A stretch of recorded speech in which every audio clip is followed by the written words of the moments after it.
Chesley said, we started out looking for a substitute since we couldn't travel to New York for our anniversary on the weekend of Palm Sunday. And we had our goal be how to keep daughters connected while we're all separated and sheltered in place, places at our homes. So welcome. Thank you for coming and taking the time to be with us. The, what do you call them? Housekeeping duties for here. I was thinking earlier today, I don't need to tell you where the bathrooms are, where the drinks are, or the snacks are, but I do need to tell you that this session is being recorded, so that if you don't want your face to show up on YouTube, on our YouTube channel, then please stop your video. You can still participate, but we just won't see your face. During the call, while our speakers are talking, we will have Lynn Kimbrell, who is our national office manager, who is managing the call, keep everyone muted. There's just an awful lot of background noise that goes on that you don't hear, but seem to be amplified on the telephone call. So thank you. We're looking forward to this conversation today, which is titled for us, The Realities of Raising Children of Color. So we will begin with our motto. I need you to stay muted and say it along with me, but we'll have a chorus that's not in tune if we say it all together. You mean the prayer of the order, right? Yes, I mean the prayer. Thank you, Monica. O eternal Father, you have sent us your Son to teach us things pertaining to your heavenly kingdom. Give your blessing to our order wherever it may be throughout the world. Grant that we, your daughters, ever may discern your truth and bear the cross through the battles of our earthly life. Give us strength to overcome temptation and the grace to work to spread your kingdom and to gather your scattered sheep within your fold. Pour out upon us the sevenfold gift of the Holy Spirit, that we may always remember it is your work we are called to do, that all we think, do, or say may be pleasing in your sight. Yes, get Ask it all all for his sake, our King and Savior, Jesus Christ. Amen. I suppose many of you were with us last time when we began this conversation about racism, but for a refresher and for those who weren't with us, Annie Deister will now give a recap. Thanks, Cressida. 2 weeks ago, for an hour and a half, we began our conversation about racism with daughters across the country. We had 3 priests, 1 bishop, current and past DOK presidents, members of the DOK National Council, along with almost 200 daughters engaged in the first of 3 dialogues about racism. The June 27th meeting laid the framework of awareness to facilitate our understanding about racism. Father Charles Myers, rector of St. John the Baptist Episcopal Church in Orlando, Florida, said the conversation is important because it is rooted in the scripture and our own tradition. He reminded us we are called by our baptismal promises to honor Christ in every human being, to speak up against injustices and deal with injustices within ourselves as we are called to end injustices with one another. Father Charles warned us this cannot be a cavalier moment, a time to sweep things under the rug. Instead, in these conversations, we must take a hard look at the privilege of being white and to take ownership that we are living in a system built upon the backs of people of color. Father Charles spoke clearly that racism is systemic, it is woven into the fabric of the system, and called upon us to ask the question, how do we dismantle the racist system in our own churches? Bishop Brewer, our national chaplain from the Diocese of Central Florida, opened his heart. sharing his experiences of growing up in the South where he was exposed to the culture of racism, even in his family. He shared how it affected him and how it made him feel. In full voice and vulnerability, he declared that he does not have the freedom to say this is someone else's responsibility because he bears it. In response to the racism in his own family, he developed a strong commitment to build a better world, one without racism. He explained he has to be part of the dialogue and the conversation. There's no other choice for him. Bishop Brewer reflected on the DOK motto, which concludes with the question, Lord, what will you have me do? He suggested we ask God to open doors for us to be available to listen and learn in new ways, to see how God might want to use us in dismantling racism in our churches. He asked that we act guided by two words, be braver. Father Jose Rodriguez from the Diocese of Central Florida shared his personal story of being an Hispanic man married to a white woman with 2 children. Their marriage has been all about building bridges across cultures.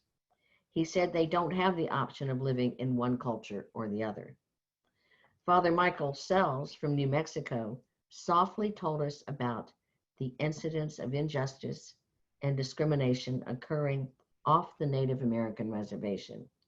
Even though his mother is a Native American law enforcement officer and had professional relationships across cultures, the discrimination by the white police was frequent, often resulting in being pulled over while driving in areas off the reservation, a term our president, Cressida, called driving while being Native American.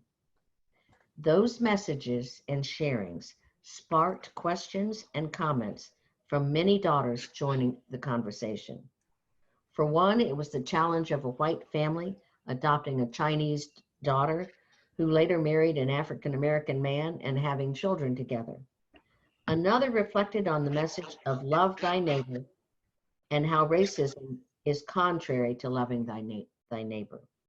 Grace Sears, past president, national president of DOK, described the history of Black women and daughters of the King.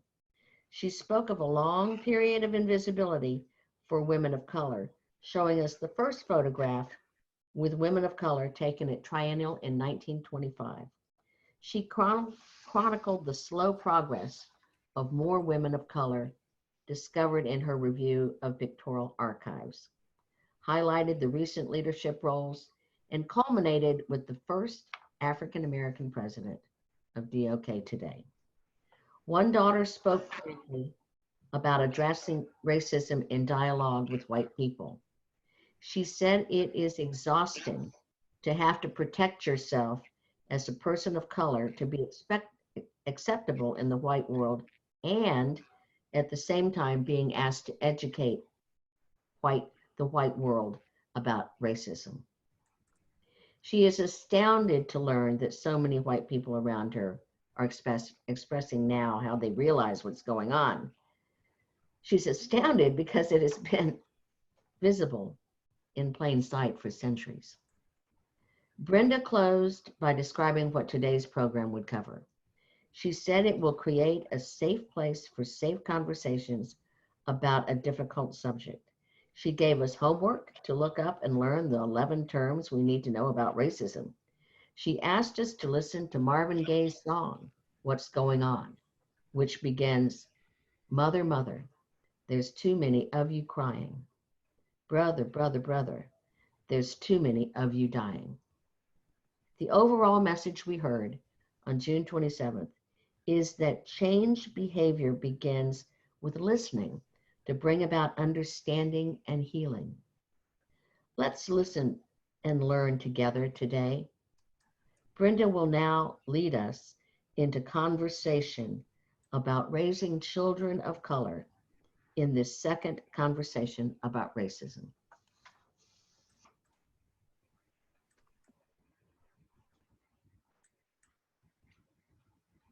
Good afternoon, everyone. I am indeed honored to lead.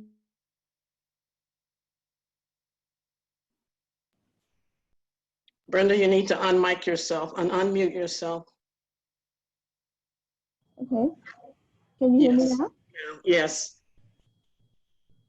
Pardon the interruption. Thank you, everyone. I'm Brenda Neal, and I'm in Province 3. I attend St. Timothy's Episcopal Church, and I've been a daughter for 40 years. So I am really honored to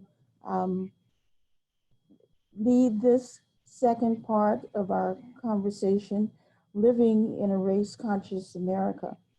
Annie, I thank you for that most comprehensive recap of our last conversation.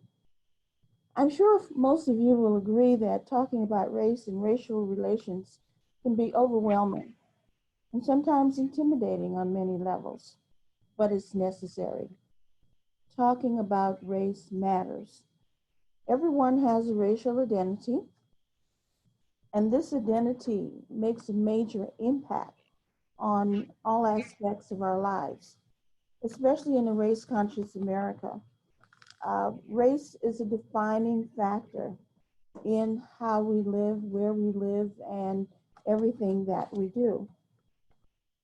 I want to remind you again that this is a safe place to share, express your feelings, and we are hoping that we can have some what I call courageous conversations, because it does take courage to say out loud the things you might be thinking or feeling when it comes to race. Today's topic is the realities of raising children of color. And we have, and I'll get to that, thank you. There are 4 things that, we can go to the next slide, that we would like you to take away or to be conscious of as we begin our conversations. 1, this is a spiritually centered, safe space. We hope to raise awareness through the story sharing. Our presenters will highlight life experiences that relate to race.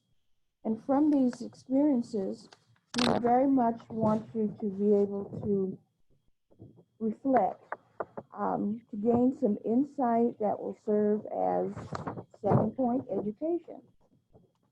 There's no quick or foolproof way to talk about the complexities of race, but it is our hope that as you expand your understanding, that you are then enlightened in ways that lead to an internalization of what you've heard, and then we move to take action.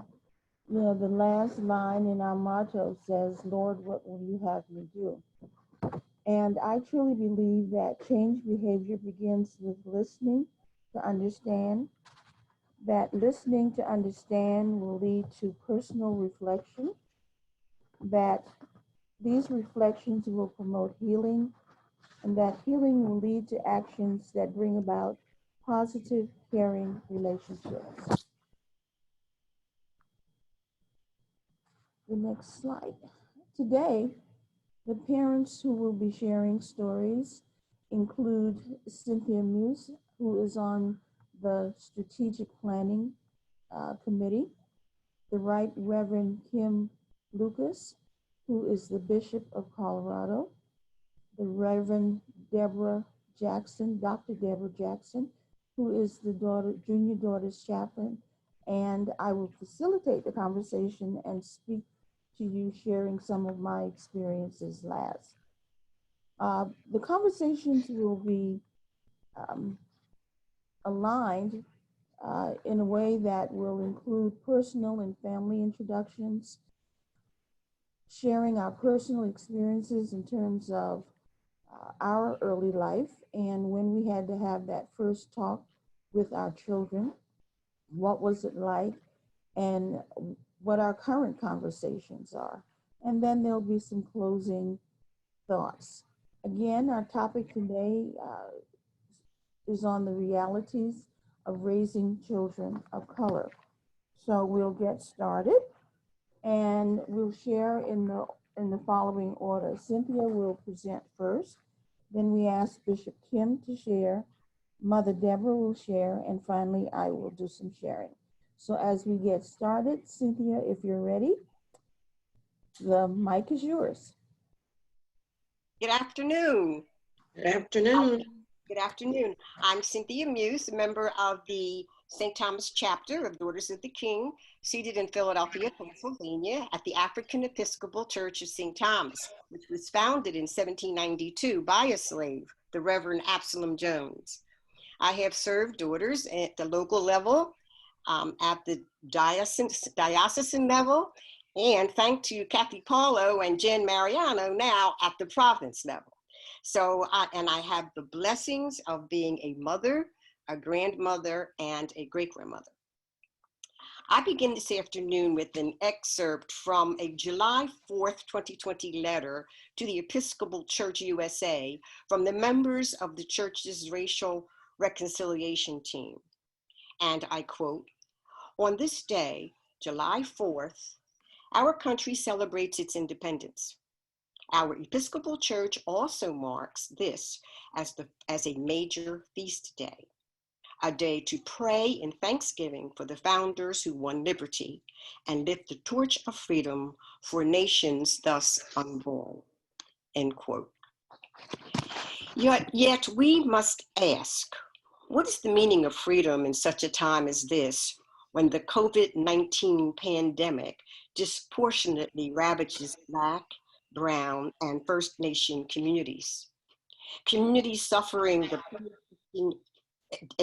conditions of injustice and equality. What is the meaning of freedom when Black bodies continue to be brutalized by policing that has its roots in slave patrols? What is freedom when our Briannas are not safe in their homes and our Ahmeds are not safe jogging and our Erics, Elijahs, and Georges cry out, "I can't breathe"? Now I lay me down to sleep. I pray the Lord my soul to keep. If I should die before I wake, I pray the Lord my soul to take. Not much more than a toddler, I said this prayer each night, followed by God bless Mommy, Daddy, and all the people in the world. Later in my childhood, do unto others as you would have them do unto you became a constant maxim that was used to shape me as I grew through childhood. And then at the time of my confirmation, I learned the great commandment, Matthew 22, love the Lord your God with all your heart, with all your mind, with all your soul, and love your neighbor as yourself. Now, that any time during these teachings and learnings did I dream that I would be treated any differently as one of God's children. But as I attended school and became a part of the workplace, the reality of being Black in our America became crystal clear. The covert actions of racism were clear, being called the N-word, having a cross burned on your lawn, but the microaggressions of daily life as a person of color are the ones that have an effect on us mentally, emotionally, and physically. The ones that cause the stress of living while Black. I'll share two that I encountered as a child of color in integrated schools. In elementary school, specifically 4th grade, I was 9 years old. I was in a class, well, I say integrated, but there were only 2 Black children in that class. And the white teacher looked at me when we began the study and said, "Cynthia, I know you know about Abraham Lincoln. Tell all the class and the children who he is and what he did." The tone of her voice elicited a stunned silence. I could not answer. In my high school geometry class, and I truly loved geometry, I clearly recall waving my hand feverishly to answer a question and being rarely called on, or most likely not called on at all. The reality of microaggressions hit hardest when I had to talk to my Black son about his responses to the aggressions, to microaggressions, responses that could cost him his life. One of the main ones is the talk that we African-American mothers have with our sons. Well, we have the talk, but we specifically have a talk with our sons and daughters when they begin to drive. I'll share with you the talk that I had with my son. Tobias, listen carefully. Do not ask questions. When the police stop you, the only language you use following their greeting to you is good evening, good afternoon, or good morning. All you say is yes, sir, or no, sir. Keep your hands on the steering wheel at all times. Keep your driver's license, owner's card, and insurance cards in the glove box. Tell the officer where they are. Do not move until the officer says you may. Provide every document requested so that you do not have to get out of the car. Do not move. Needless to say, my son is well grown, a father, and still with us. So obviously, at some point he listened, but I asked him recently, were you ever stopped? And he said, Mom, you know I was stopped many times. And I said, well, I guess the talk worked. Not that it may have always.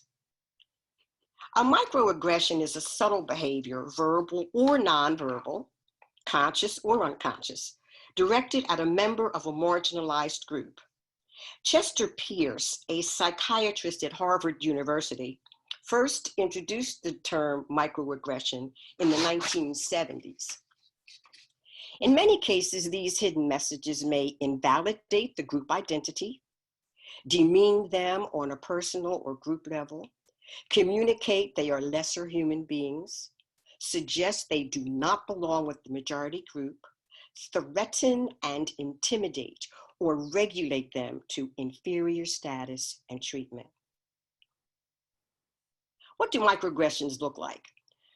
While microaggressions are generally discussed from the perspective of race and racism, many marginalized groups in society may become targets. People of color, women, the LGBTQ community, those with disabilities, religious minorities. Some examples of microaggressions are a white man or woman clutches their purse or checks their wallet as a Black or Latino person walks by. An Asian American born in America, or perhaps maybe a second generation American, is complimented for speaking good English. A Black couple is seated at a table at the back of the restaurant near the kitchen when perhaps there were several other available tables in the restaurant. You are a second-class citizen. Researchers at Columbia University have found that the experience of racism and microaggressions results in traumatic stress. This stress is linked to negative mental health outcomes such as depression, anger, physical reactions, high blood pressure, intrusion, hypervigilance, and low self-esteem. Racism is not a Black problem. It is a problem that every American has an obligation to fix. The need to talk exists with all of us. We all need to talk with ourselves, our children, our friends, and church members of our communities, and with each other about the role of deep-rooted, institutionalized racism. To that end, do not be offensive. Be aware. If someone says you offended him or her, listen. Be still. Think before you speak. Seek out books, podcasts, or other media to learn about current and historical behaviors. Be a voice that speaks against policies that perpetuate systemic racism. At the time of our baptismal covenant, we promised to strive for justice and peace among all people, and to respect the dignity of every human being. Thank you.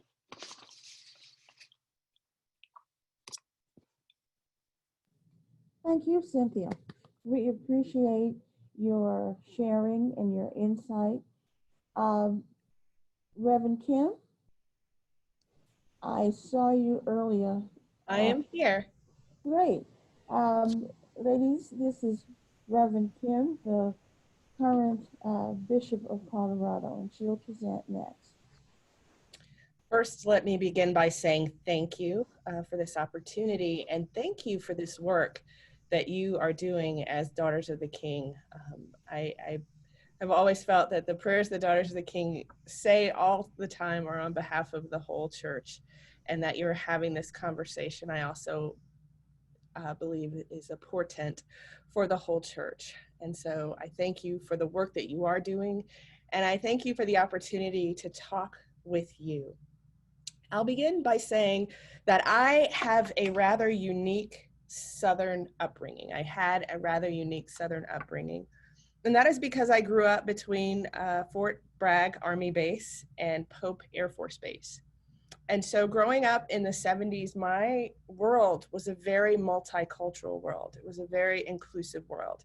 In the tiny town of Spring Lake, North Carolina, there were 2 Mexican Thai bodegas, right? So there were 2 shops that were Mexican Thai grocery stores. And that was sort of the surrounding of my growing up. I grew up in this very multicultural, multi-ethnic environment that was very rich. Lots of languages spoken.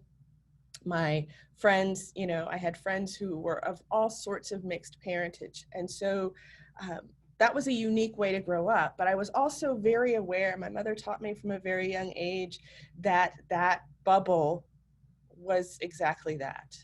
We knew that there were places in North Carolina that we would not be driving after dark because it wasn't safe. We did not go to Johnston County, North Carolina if the sun was going to set because it was dangerous for Black people.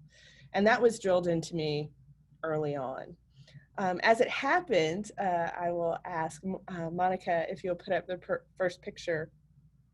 I tell my children that I fell in love with the first man I met when I went to Wake Forest University. I went to Wake Forest University on a full scholarship that I worked really hard for, and I met my husband, Mark. Mark grew up in Kansas City, Missouri, and probably in his life never thought that he would fall in love with a Black Southern girl, but that's the way it happened.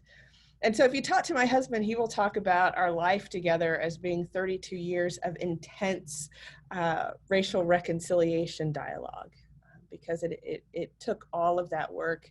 I remember when he announced to his parents that we were going to get married, I remember his father saying, "Oh, but I worry about, you know, if you have children, my grandchildren will suffer." And my husband said, "Why would they suffer?" And he said, "Well, because they'd be discriminated against." And my husband said, "Well, then that sounds like something you need to work on." As it happened, we got married and we began our family. And I'll ask Monica to show the next picture of my children. So I tell everybody that my goal was to have 3 children, and my 3rd child came with a bonus. So my husband and I have 4 children. My oldest, Jaden, he's the one in the shades, is 18. My daughter, Kaya, is 16. And my 2 boys, Ronan and Croy, are 12-year-old twins.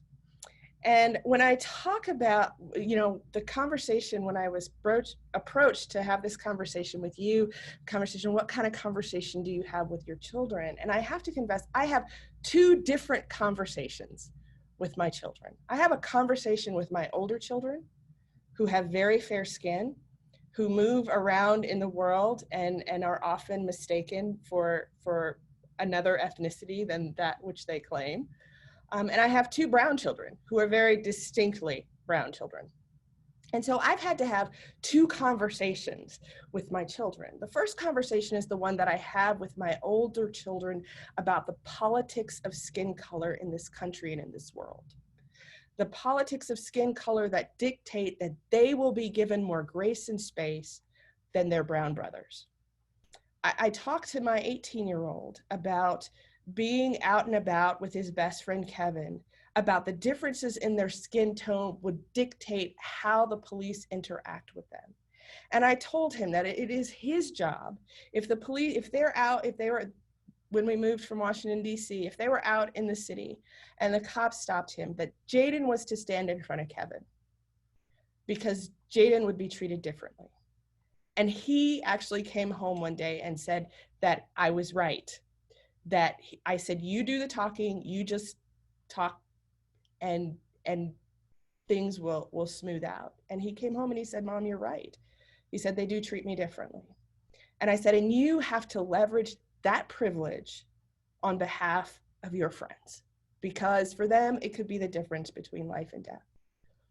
I told my daughter, you will be allowed, she goes to the National Cathedral School for Girls, one of the most elite prep schools in the country, all girl prep schools in the country. And I say to her, you will be allowed into circles, and your job in those circles when they forget who you are is to remind them who you are. Your job is to be a disruptor. Whenever you hear a racist joke coming, whenever you hear something a microaggression coming, whenever you hear it, your job is to be the disruptor, to not let it pass, to remind people who you are and who they are talking in front of, because that is how things change with relationships. You have to be a disruptor. So that's the conversation I have with my older children. The conversations I have with my younger children are those heartbreaking conversations that Cynthia referred to. I say to my children, if you are in a group and you are roughhousing, and if there are white kids roughhousing with you and something bad happens, they will look at you first. That you have to watch yourselves. I'm having the conversation with my two twins who are both runners. They run cross country for school and they run track. And after the incident with Ahmaud Arbery, to have my children say to me, Mom, we're afraid. We live in Denver now. They're afraid. Can we safely run? Can we safely walk the dog after dark? And I have to honestly tell them, I don't know. We try to keep you as safe as we can. Go together, be with other people, but those conversations are really painful. Monica, next slide. But I look at these guys who came when I was ordained as bishop, and I realized that we as church have to make a difference in this. We as church have to make a world so that my kids aren't treated differently because their skin tones are different.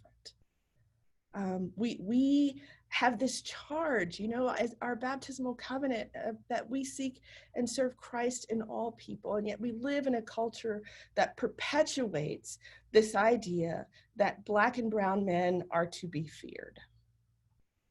It doesn't matter what they're doing. It doesn't matter where they are, how much education or money they have. They are to be feared.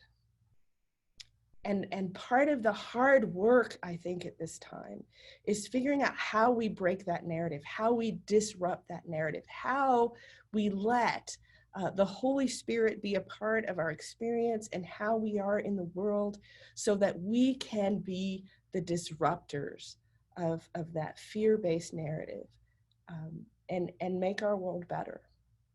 And so people say, well, where do you start? And I go, you always start with prayer.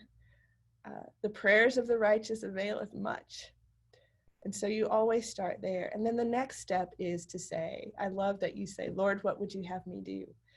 How do you, in your circle, no matter how big or small it is, how do you become a part of the disruptive process that breaks this age-old narrative and sees all of God's children as fully human, so that my children will not be treated differently because of how they look in this world. So thank you.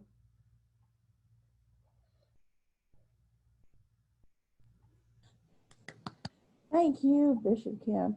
I wish I had thought to get some pictures, but you have a beautiful family, and we thank you for sharing your story and your family with us.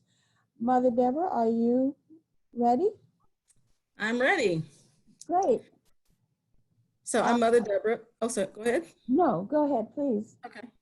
I'm Mother Deborah, National Junior Daughter Chaplain. And so it's good to see all of you. I can't see all of you on the same screen, but at least I know there are a whole lot of you out there.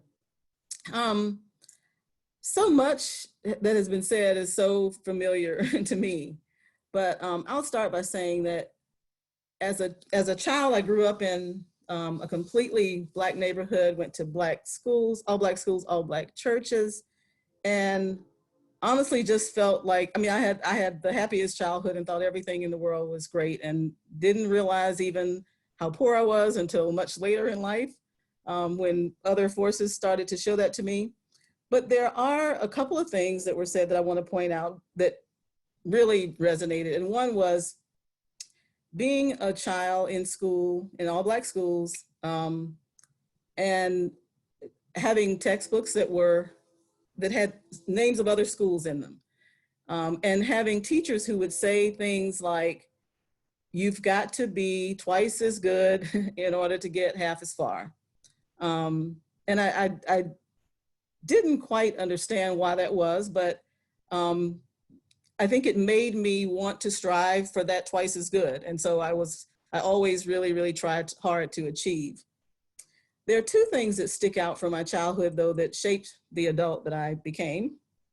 One of them was, I must have been about 6 or 7 years old, and my father worked at night, and my mother we often went to pick him up from work.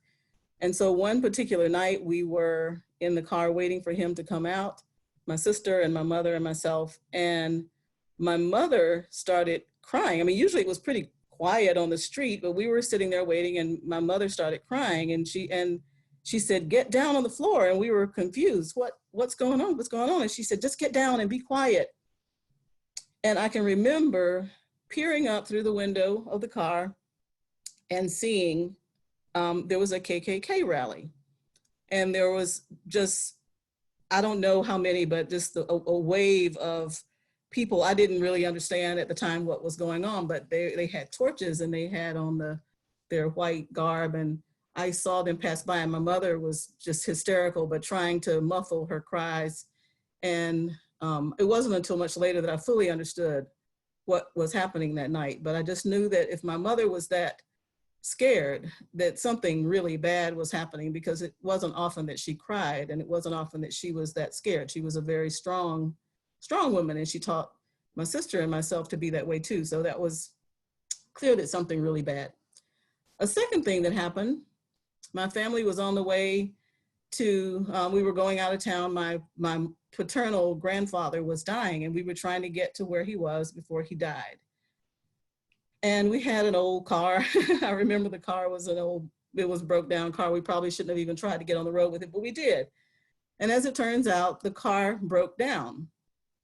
Well, we broke down in what appeared to be a neighborhood, but it was near a corner. My father turned off the road. He pulled the hood of the car up, and there were flames jumping out. The car was on fire. Turns out we were right across from a fire station. So a couple of neighbors came out in their pajamas and, wanted to know if they could help.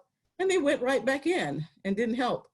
Someone went and knocked on the door of the fire station. A fireman came out and also went back in and didn't help. And finally, another neighbor came out and helped my father to put the fire out on the car. So those two things stuck with me. I knew that not only were there microaggressions, which has been explained as death by 1,000 paper cuts, because they're those little things that really hurt. You know how bad a paper cut hurts. And if you can just imagine having 1,000 of them all over you, it really hurts, and it hurt deep. And so there were microaggressions and macroaggressions that shaped me. I started my working life in corporate America, and often felt that I was overlooked for jobs that I applied for that I knew I was qualified for. And oh boy, the microaggressions continued. Got married, had children. I have 3 beautiful children. I didn't send a picture of them, but I have 2 sons and a daughter. They're all grown up. When they were growing up, I think I was determined to shield them the best I could, give them the best childhood that I could so that they at least could have that and have those good memories. They're doing great. They have wonderful lives. All of them are very successful, and I'm very proud of them. But we lived in a predominantly white neighborhood. They went to predominantly white schools. And so I had to always remind them. So I can't remember really a time when I didn't talk about race. I always had to make them aware of who they were and where they were. And they had white friends and Black friends, but we intentionally, I looked for a Black Episcopal Church. There was something about that spiritual life that I wanted them to be grounded in a Black Episcopal Church. But they grew up being very active. My husband and I were insanely crazy trying to keep up with 3 of them and all of their activities and just running all over the place, keeping them busy. But that was my way and a way of keeping them occupied and keeping them on the right track. But I do remember a couple of things about their childhood that stick with me. One is there was a particular teacher in their school. They went to a private school, and I think it was 3rd grade or 4th grade, that this teacher gave an assignment for the children to do a family tree.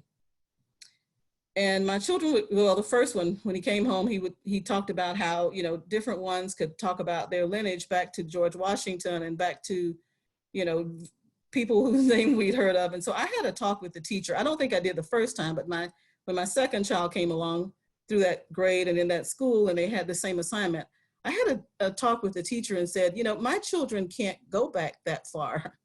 Our history goes back to, I've heard a little bit about my grandmother's mother, but really not much more than that because we don't have that history. And she just didn't understand why, you know, I mean, I guess she finally got it, but it was like she just couldn't understand why that would be a hurtful assignment for a Black child who can't go back 10, 12 generations. Another thing that happened, my kids had, you know, good friends in the neighborhood they played sports with, and my boys were scouts, and they wanted to change to a particular Boy Scout troop where they learned that they couldn't because the leader of that troop didn't want Black boys in his troop. So, like I said, we always had those talks, and there were, you know, a number of smaller circumstances, but not anything real big. I remember one time though, my nephew was visiting our neighborhood, a predominantly white neighborhood, and we hadn't been there very long, and he was several years older than my oldest son, but he decided to walk through the neighborhood, just wanted to check things out. When my next door neighbor came running over, and she said, no, she called, she said, do you have guests? And I said, yeah, why, what's up? And she's like, well, there's a Black man walking in the neighborhood, and, you know, one of the other neighbors called to see if it was someone that you knew, because if not, they were getting ready to call the police. And I said, it's my 16-year-old nephew. But, you know, we immediately went after him and told him to come home before one of the neighbors called the police because they were afraid of him. And he was a 16-year-old kid. So I went to seminary in 2004, and where I went to seminary, I went to seminary at Sewanee, and there's a little town not far from Sewanee that I was told when I got there, now you know you can't go to Tracy City. And I said, what's with Tracy City? And they said, well, Black folk aren't allowed in Tracy City after dark. And I said, oh, okay. Turns out my daughter, who was with me in seminary, my sons had gone on to college, but my daughter was with me, and she, of course, made a friend. One of her very best friends was a little girl who lived in Tracy City, as luck would have it. her little friend would come over to our house all the time, and she would invite my daughter to her house. Her little friend was white. And so one day, you know, the little girl invited my daughter, and I said, no, she can't come, but you're welcome to come to our house again. And so finally I thought, I need to talk to this child's parents and let her know what's going on. So I called the parents and I said, I'm really glad our girls are friends. They really love being with each other, and I love having your daughter over. But I can't let my daughter come to your house because I've been told that we're not allowed to be in Tracy City after dark, and so I can't. And the girls' parents were livid. They had no idea that rumor or whatever, I don't know that it was really a rumor. I mean, because that was really true at some point, and may still be, but they were devastated that I felt that way, and devastated that was out there still about Tracy City. So they assured me that she would be fine at their house, and so she was, and she went, and the friendship continues to this day with those girls. But the real talk with my sons and my daughter came when they started to drive.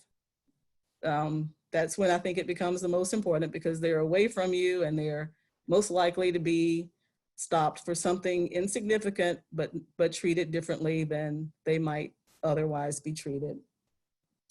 So of course we had, the typical talk, be respectful, say the right thing, make sure you got all your paperwork present. Call me if you can. They also got cell phones when they started driving.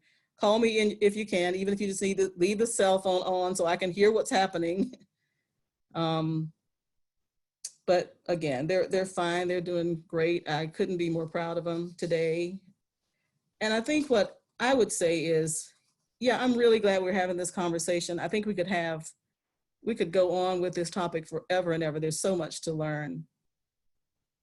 And I hope we do continue to have these conversations. I don't think much has changed. I think there's always been the kind of racism that we see now. It's just that I think there were times when I didn't realize it was as much. And I think a lot of it is because things are being recorded now and things are being, put on social media that would not have been years ago. And so it's easier for us to see, which means that we can no longer ignore it or act like it doesn't exist. We need to deal with it. So I could go on, but I'll stop there. Thank you. Thank you so much, Mother Deborah. Each sharing has been unique in its own way. And I certainly hope that what I have to share adds to the conversation. My family consists of my husband and I, and we have 2 children. And they're young adults, but I'd like to share with you some of the experiences we've had. Now, I grew up in Charleston, South Carolina, and if you're familiar with the history, you know that that's one of that there's a slave market there. That's one of the locations where I would say at least 50% of the slaves who were brought to this country were put on blocks and sold. My husband grew up in Charlotte, North Carolina. So needless to say, both of us had experiences that informed our understanding about race, especially when it came to respect, fairness, access, and opportunity, or more accurately, the lack of respect, fairness, access, and opportunity. We grew up in segregated communities, attended segregated schools.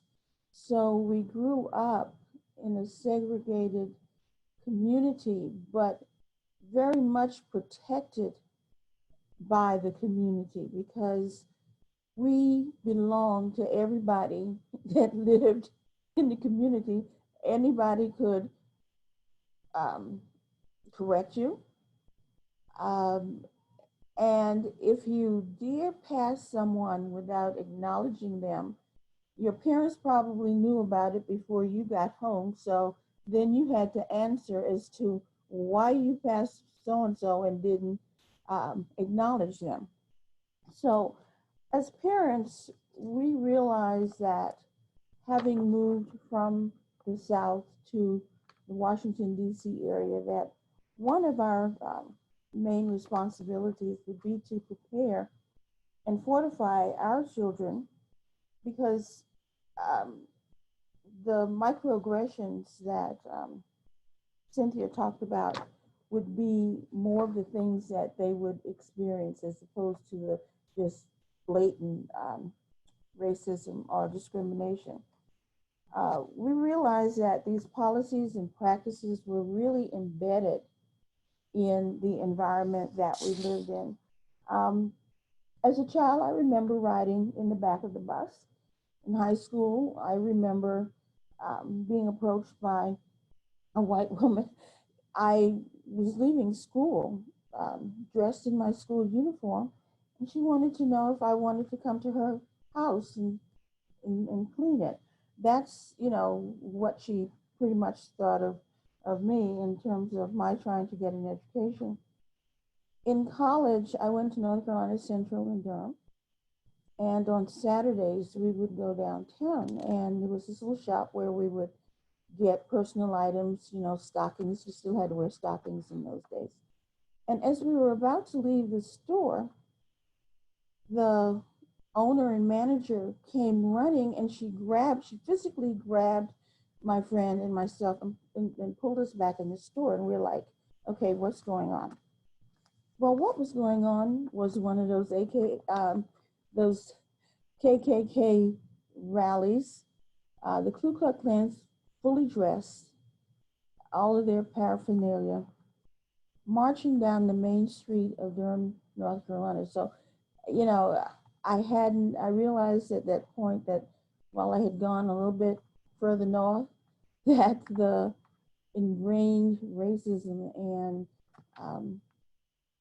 that it was still there, that it was very much present.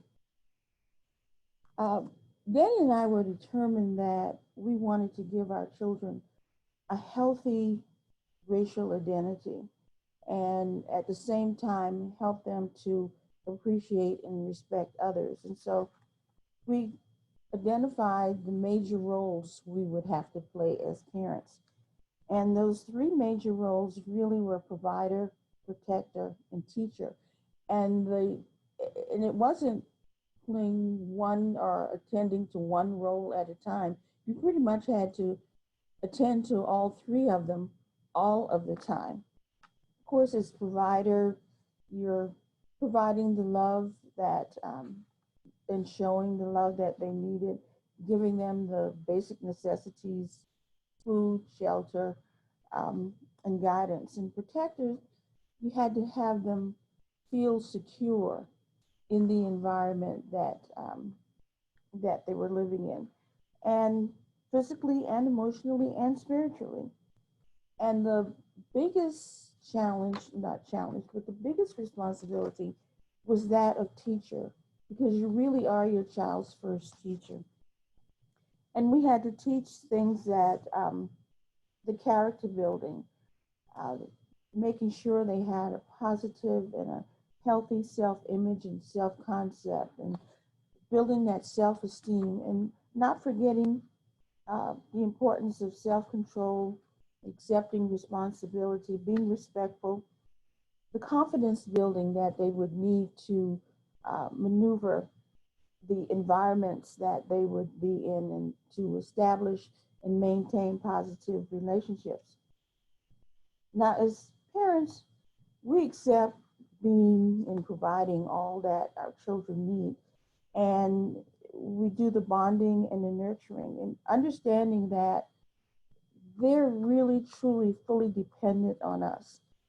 But the unique part is that you have to transform that dependence into helping them become independent, productive citizens.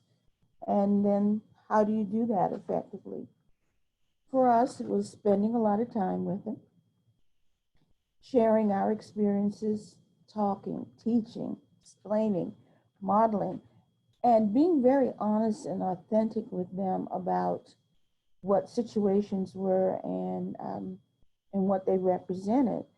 So I think for families of color and raising children of color, the conversations about race and racial relationships was a given, because that was going to impact their lives more than anything else.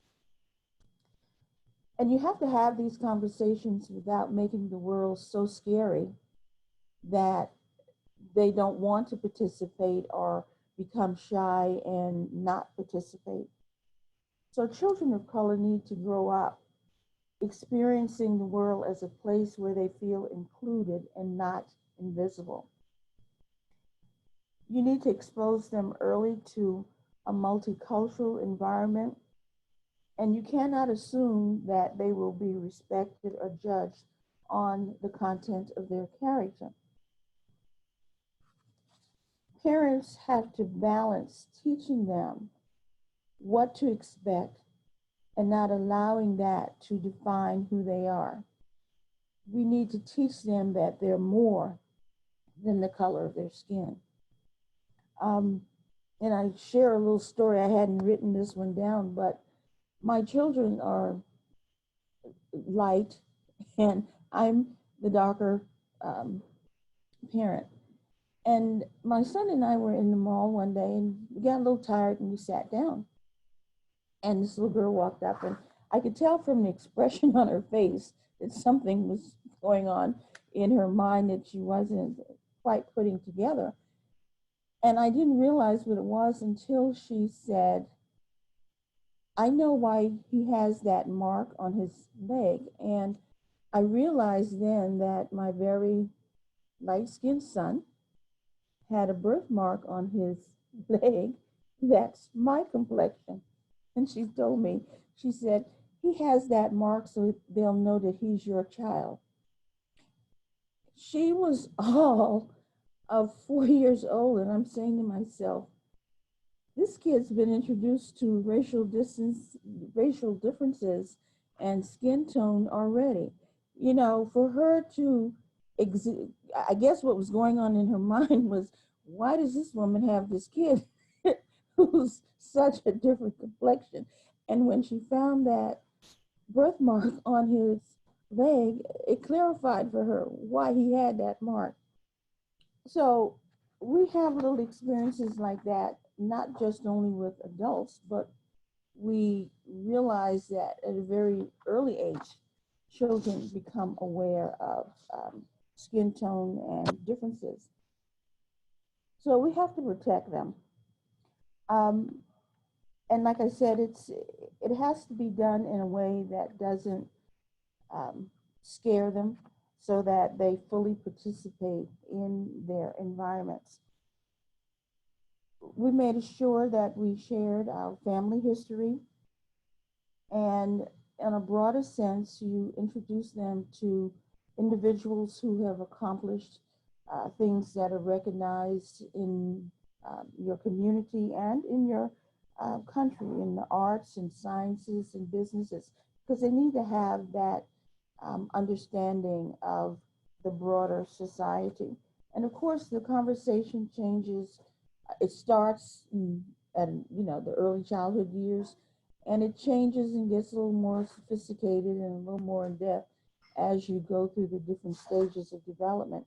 And actually, it even continues now, because now the conversation is more about what they observe and what they can discern for themselves. But as parents of children of color, we must always assure the self-worth, the self-concept, the self-esteem, because we know that the world is going to send them messages that tell them that they aren't valued. So you need to provide opportunities for them to appreciate and develop their gifts and talents, and later on their skills. I purposely enrolled our children in a Montessori school, because I felt that environment would support their individual development, respect their individuality, and help them, or help us as parents, help them develop a strong sense of self. And like I said, we provided a variety of experiences in sports and arts so that they could make informed decisions about what they liked and didn't like based on experience rather than our just telling them.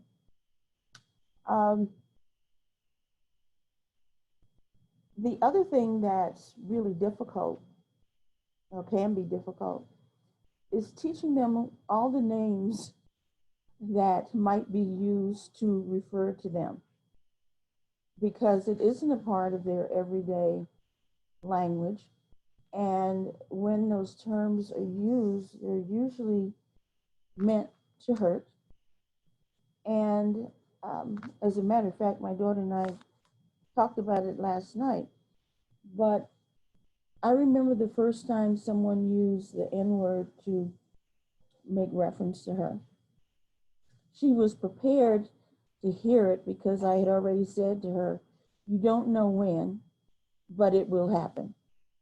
So she was prepared to hear it and not respond immediately or negatively. She came home and she shared it with me.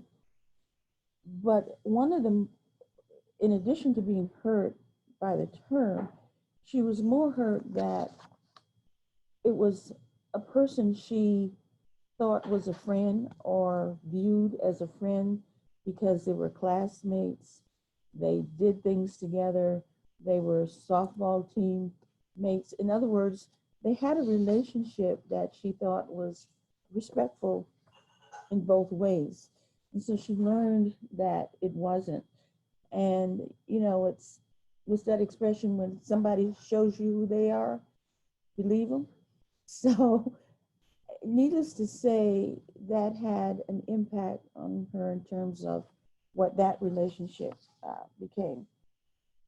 And then there's the intellectual and emotional strength that parents have to teach and fortify, and helping them to understand that they are smart and intelligent and able to express themselves as long as they do it respectfully.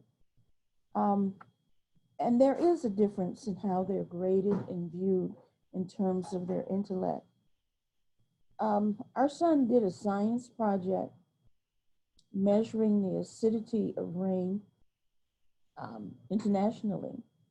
And while the friends were ours, he wrote the letters, he got the little kits, he mailed them, collected the samples, did the testing, made his little chart, only to hear from the teacher that he couldn't have done that, you know? And that was hurtful. I have a daughter who's just very observant and articulate and excelled in every area, especially math.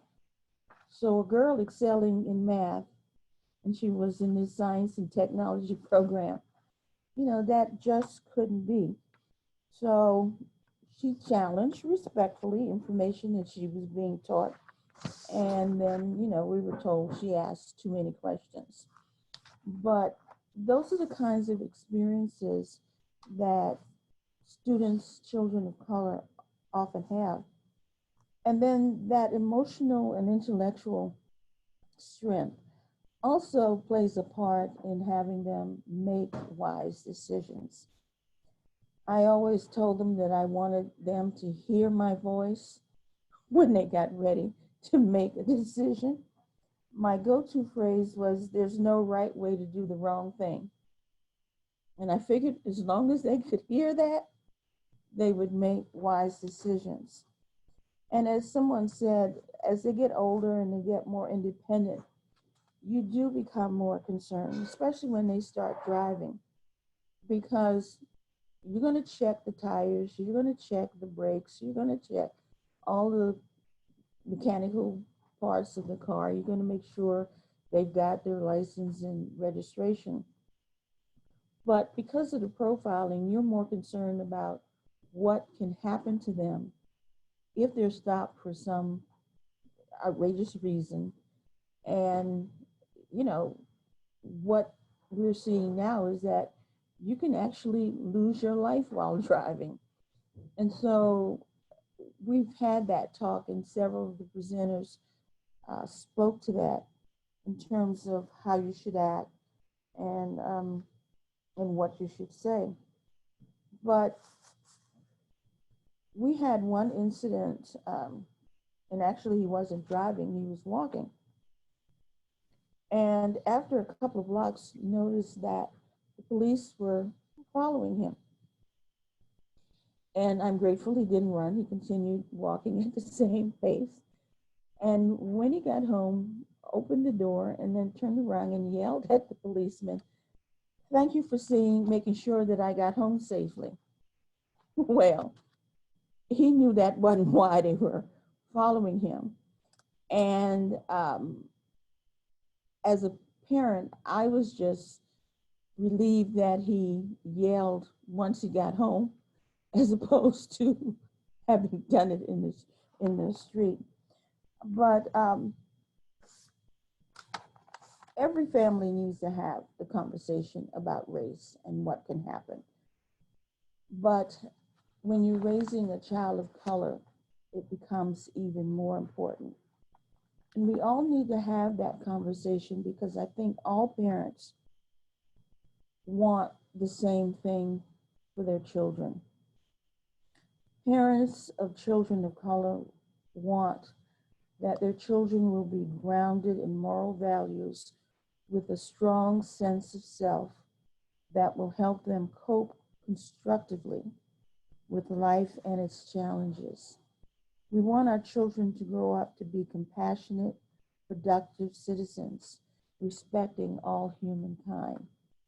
And so while the challenges may be a little more intense in terms of keeping them safe, and a little more specific and pointed in teaching them how to keep themselves safe, we as parents, and I'm so glad we're having these conversations, need to understand that it continues to take a village. It's just that our village is made up a little differently than how it was when I grew up. And I'm sure the village will be a little different if my children ever have children. I'm really jealous of Chesney over here holding her grandchild. But so much has changed in many areas. But so many of the challenges, especially the challenges around race, remain. And it calls for all of us to pay attention. I had someone say, if you aren't upset about what's going on, then you aren't paying attention. And so I call on all of you as daughters, as Christian women, to pay attention and move to that last bullet in our slide, last two. Let's do some personal reflection that cause us to think differently and behave differently, so that we can be elements of change, or people of change. And so I thank you for listening to me and to listening to our other persons who've shared. And I think this is where we open the mics for comments, more sharing. Yes. If you have a question, a story to share, if you would click on participants and find your name, I think that's the easiest way to do it.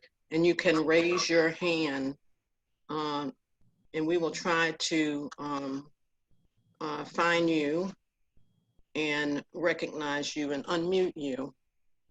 Thank you all, my sisters, for the personal revelations. You all can see that every story is different for every family and every circumstance, but there is a a similar similar theme of having to live differently and act differently and be differently just because of the color of your skin. I was most enlightened by Bishop Kim's story of having to approach this from two sides. Do we have any hands? Oh, we do have a lot of hands up.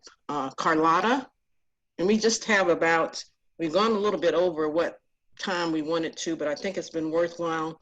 So we're going to try to get as many questions and comments in as we can.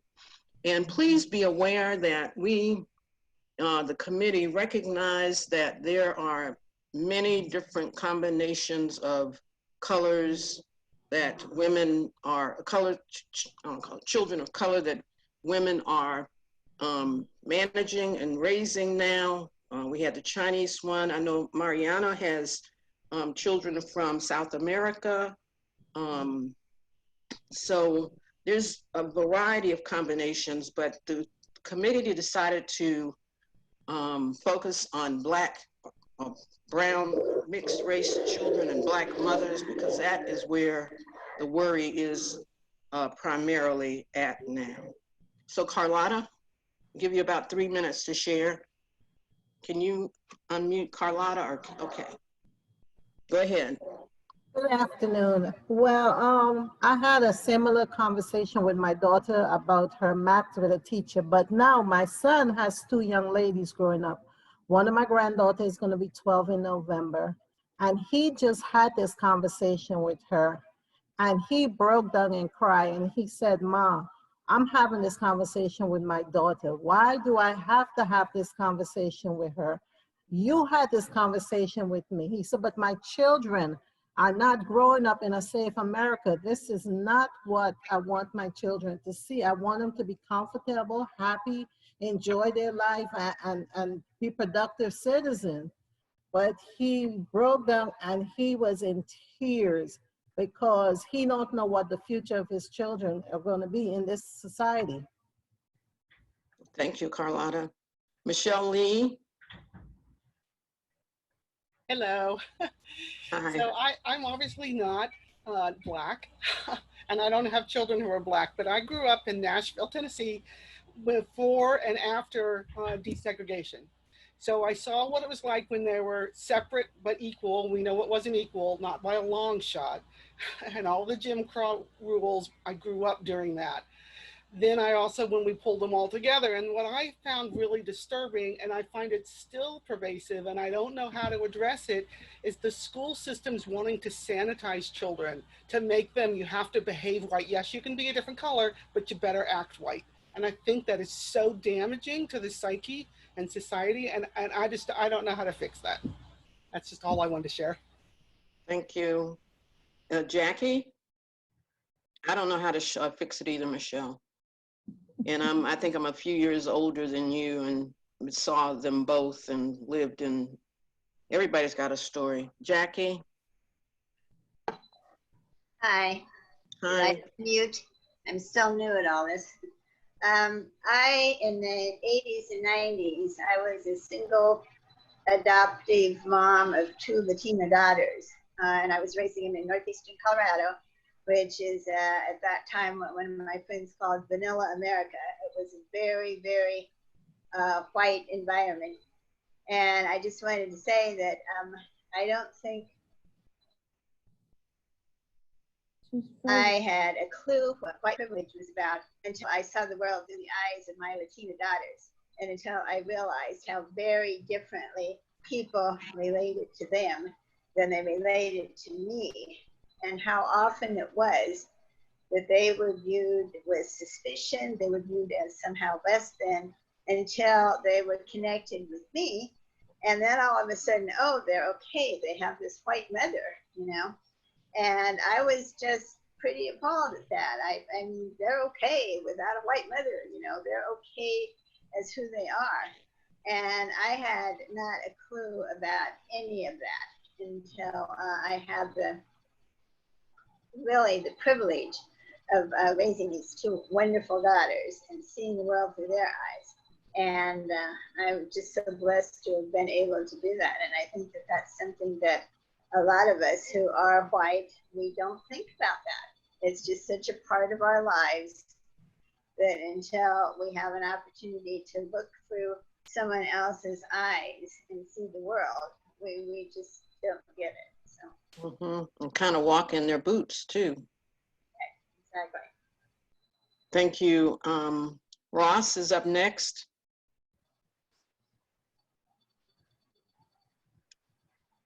Ross, can you unmute yourself, or I don't see you. There we go. Thank you. I'm sorry about that. This session has been wonderful. I know that racism is not something that is inherent. It is taught. What I'm wondering is if we can consider doing a comparable meeting for parenting white kids to counteract racism. That's a very interesting topic. Raising white children to counteract. You want to be on that committee, Ross? Absolutely.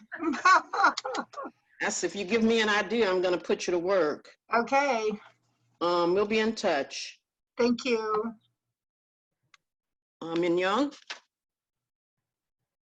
That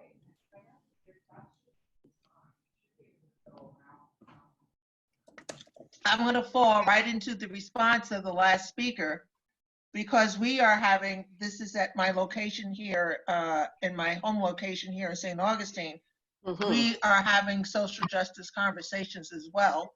And what we're doing is building a library of different resources. And one that came across our desk was exactly related to the last person. And it's from an organization called educationpost.org. And this woman who wrote this article is Black, and the subject is, if you really want to make a difference in Black lives, change how you teach white kids. Who's the author?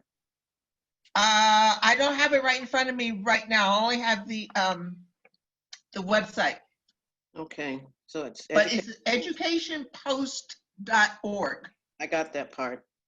Okay. All right, we can use it in and she's very poignant about her ideas. We'll read it, and perhaps also list it on our as one of the resources on our resource page. If you all are not aware, we have been building a page of resources to help us as we move through this, helping to dismantle racism and having these conversations where we can be free and feel safe to do so. Yvette? Thank you. Yvette Stevenson? Yes, I think I'm unmuted. Can you hear me now? Can hear you now. Oh, thank you so much. What a wonderful conversation we're having. Now, as I open my mouth, you know, I'm an immigrant.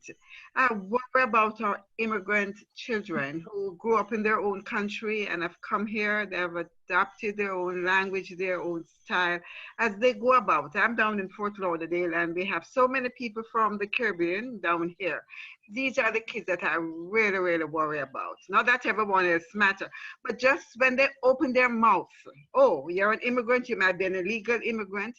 I really, really pray and worry for, you know, our immigrant society, the children, the children, especially the young men. Thank you so much.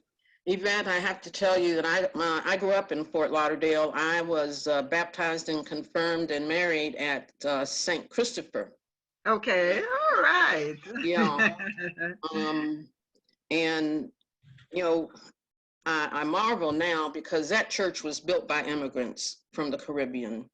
And it was a, you know, part Black American, African American, and part Caribbean. I have one godmother who was Bayesian and another who was one generation out of the Bahamas. So I was immersed in it, and as I grew older, just I cannot understand, you know, why we have to highlight these differences. But you're right, it's there. Thank you so much. Jen, Mariano, and Rosemary, I'm not letting you talk. Rosemary is my sister. She's not even a daughter of the king. Oh, I will defer to her if you want to let Rosemary go first. But you guys have Rosemary, prayed I for will me. tell You you prayed that, for my friends.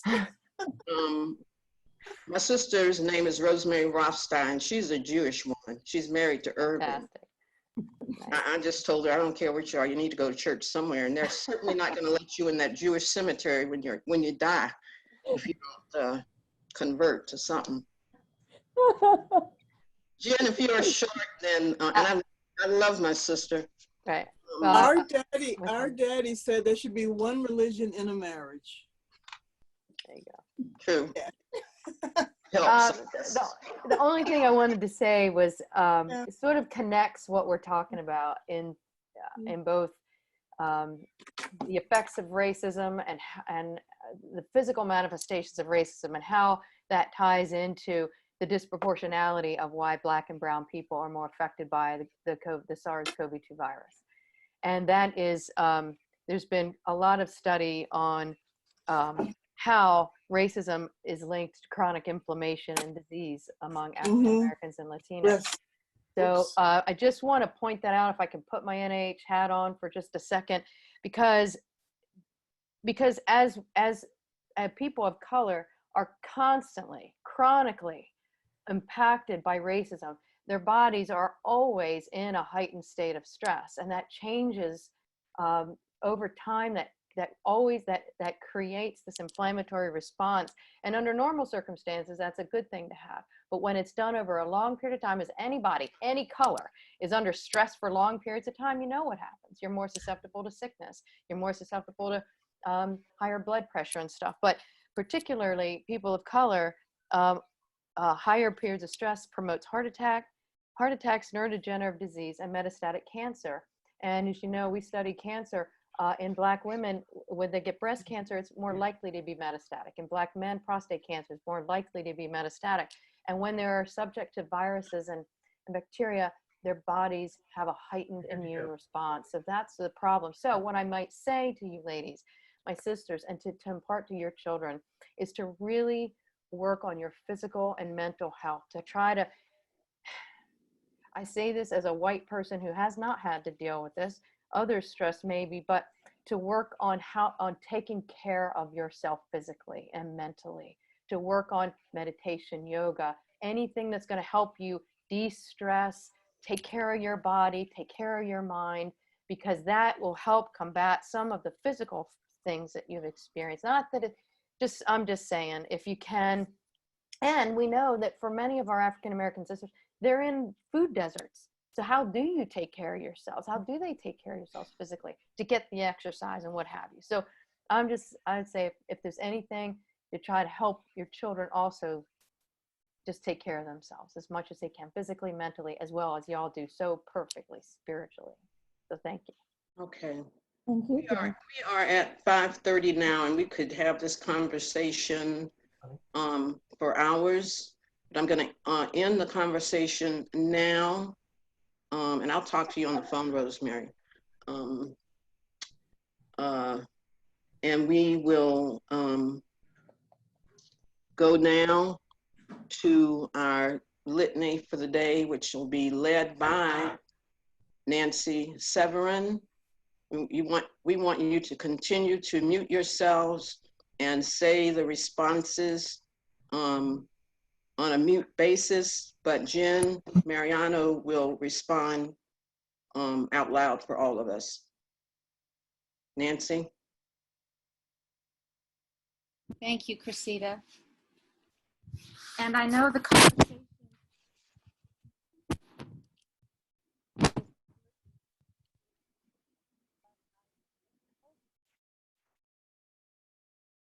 Did we lose Nancy? Nancy, something happened to your mic. We can't hear you.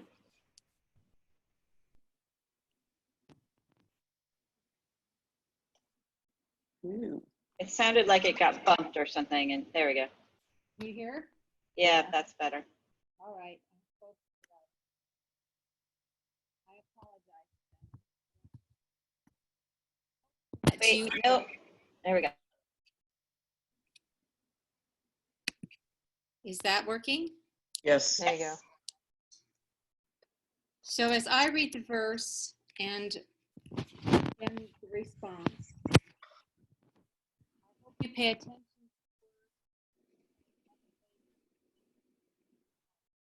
Gone again.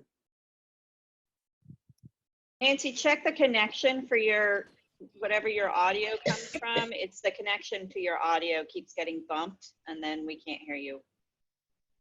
Well, instead of trying to spend the time fixing, I will ask Jen to read it and someone else to respond. You sure? We I'll can hear you respond. now. If you want Yeah, to give we it a can hear try. Yeah, we can hear you fine now. Just stay Okay. where you are and don't move. All right. No breathing. I will give full comfort to them and to those who mourn for them. I, the Creator, who gave them life. Peace, peace to the far and the near, says the Lord, and I will heal them. In remembering the loss of so many beloved, distance, we gather now on holy ground, placed by providence to speak words into the future. I am is here. The men and women, the children, boys and girls, the young and the innocent, who died without cause, without choice, without privileged circumstance. We remember them.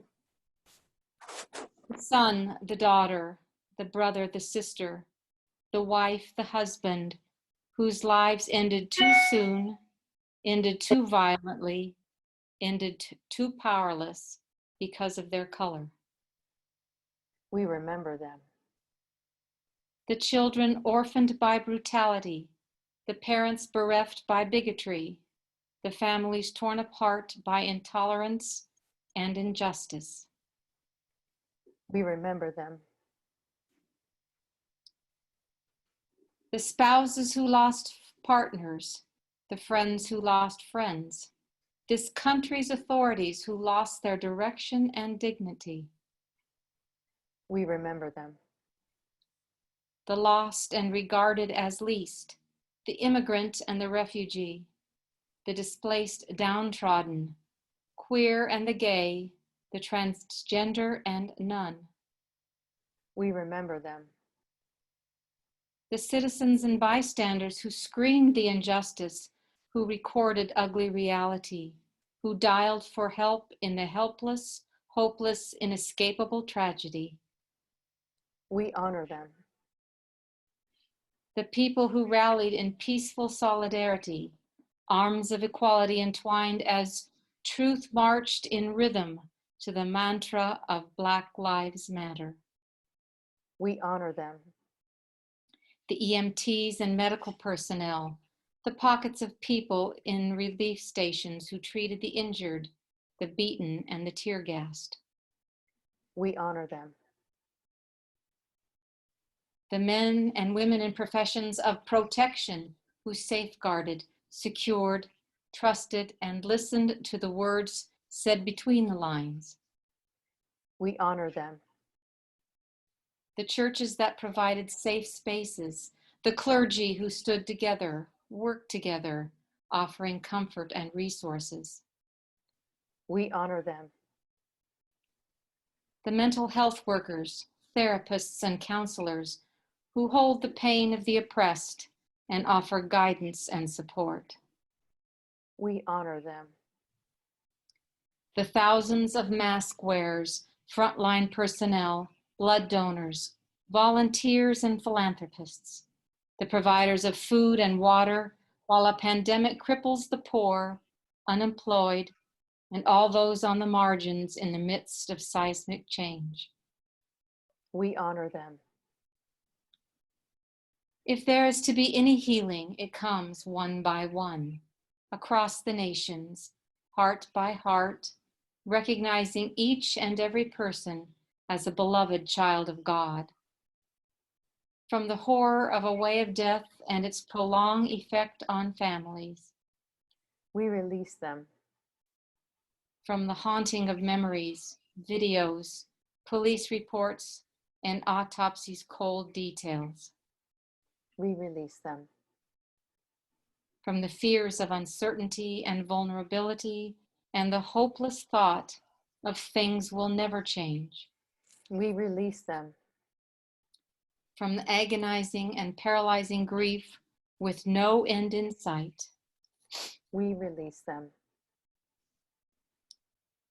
From the subsequent distrust of uniformed authority and loss of respect for government policy on every level. We release them. From depression, withdrawal, harmful anger, addiction, and suicidal ideation for any of God's children because of the loss of hope. We release them. Here and now, we stand together. It is our last day and our first day.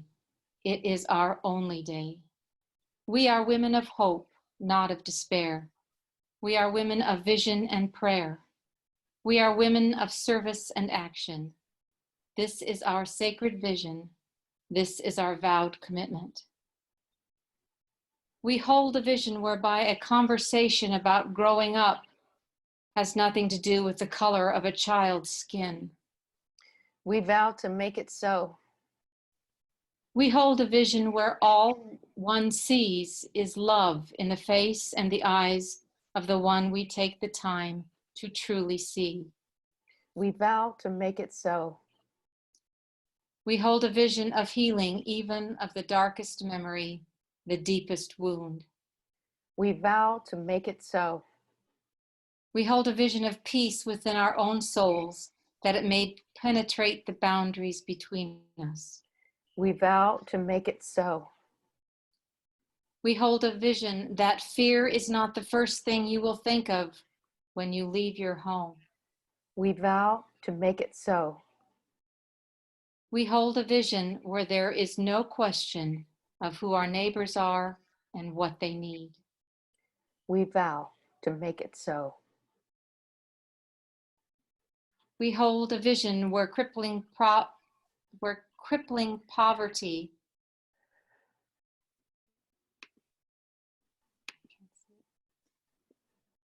where enough is all any of us need. We vow to make it so.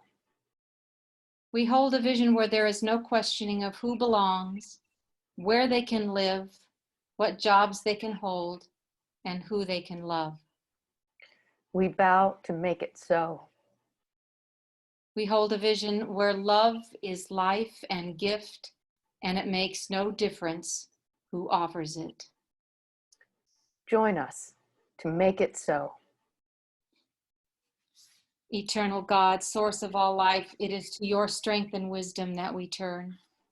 Create in us the capacity to embrace what is, yet also the ability to create what can be in those places where healing and reconciliation demand it. Awaken our eyes to see what truly endures, your everlasting grace, your abiding presence, your compassion and mercy. We trust in your promise that there is no thing and no one that is beyond redemption. What endures is the strength of human community. What endures is the hope for that which is good, honorable, and worthy in your sight. What endures is love. Amen, amen, and amen. Thank you, Nancy. I think we'll have this litany available somewhere on our website. So if you need it and want to use it, I'm sure Nancy would encourage that. Let's take a moment just to reflect while Monica finds the slide for the motto. We will say that. Then hear from Chester about our next call. I reversed that order. And then Mother Deborah will close us with a prayer and blessing and dismissal. Monica, the motto.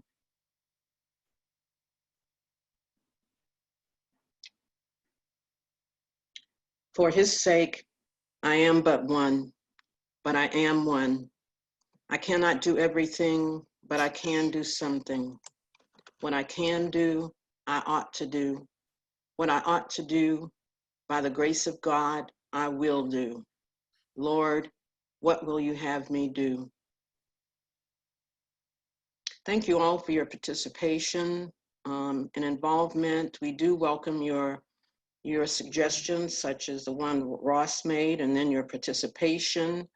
And our next call will be in another 2 weeks, and Chesley will take a few minutes now to tell us what to expect. Well, the motto says it all. Lord, what will you have me do? Well, we're going to have another call. It'll be the third call in what has turned into be our 3-part series on conversations about racism. And I think these calls have been very educational. The very first call was about education and awareness. And if I could do anything, it would be to teach all the white people what white privilege is. I mean, if we can accomplish, I mean, people get defensive. And I said, no, you're not supposed to feel guilty. It's not something you've done. It just is. And have them acknowledge it. So, you know, our goals of these conversations are to educate and people to be aware, because people are ignorant. In fact, there was Audrey Elaine was in the chat, and she might have wanted to speak too, but we continue to educate and become more aware and acknowledge. And our 4 speakers today were profound. I mean, I could still cry. I cry every time I talk about this. Y'all, sorry.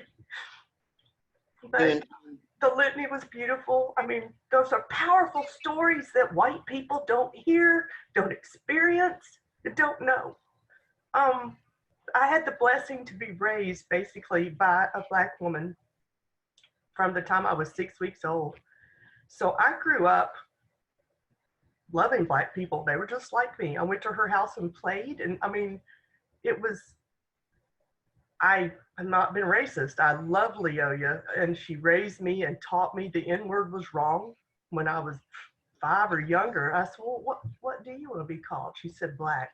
We want to be called Black people. I said, okay, so here you go. I'm one of those doers. I was convicted that we have, as daughters, have to do something.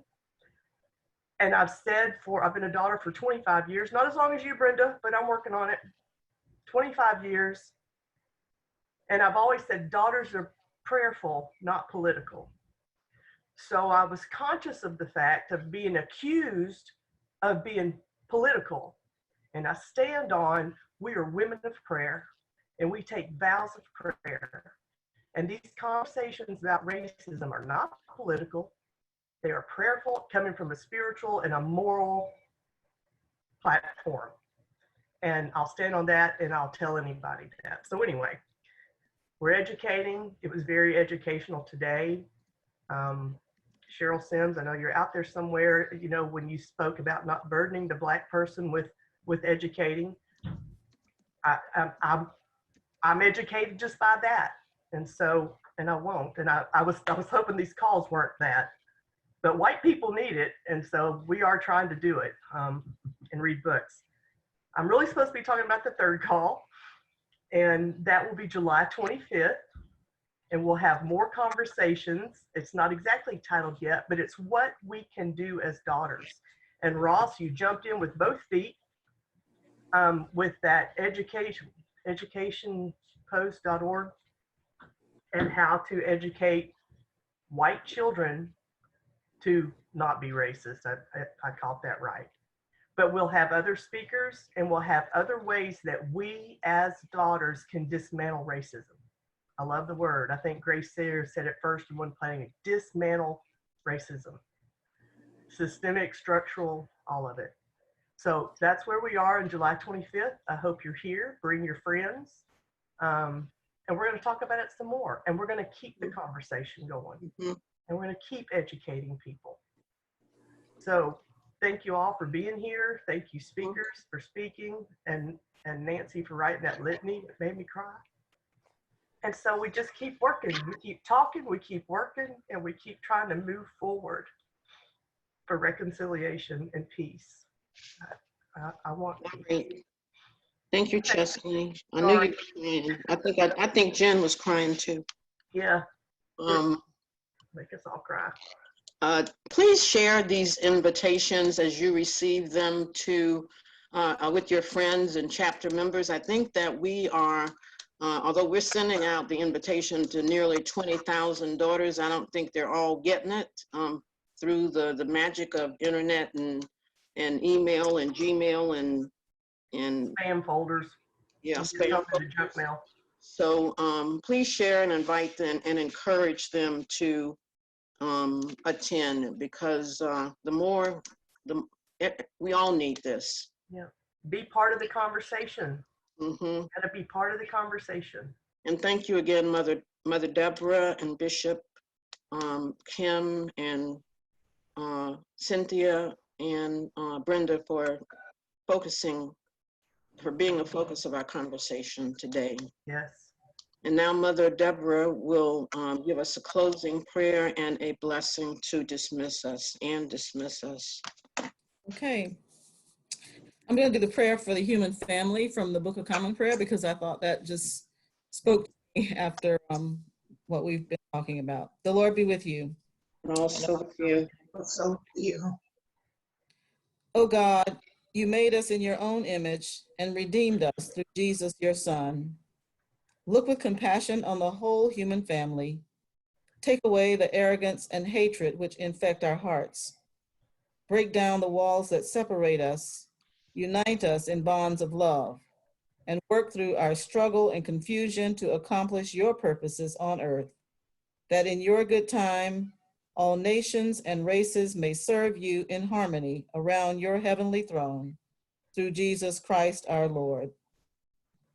Amen. Amen. The blessing of God Almighty, Father, Son, and Holy Spirit be with you now and remain with you always. Amen. Bless the Lord. Amen.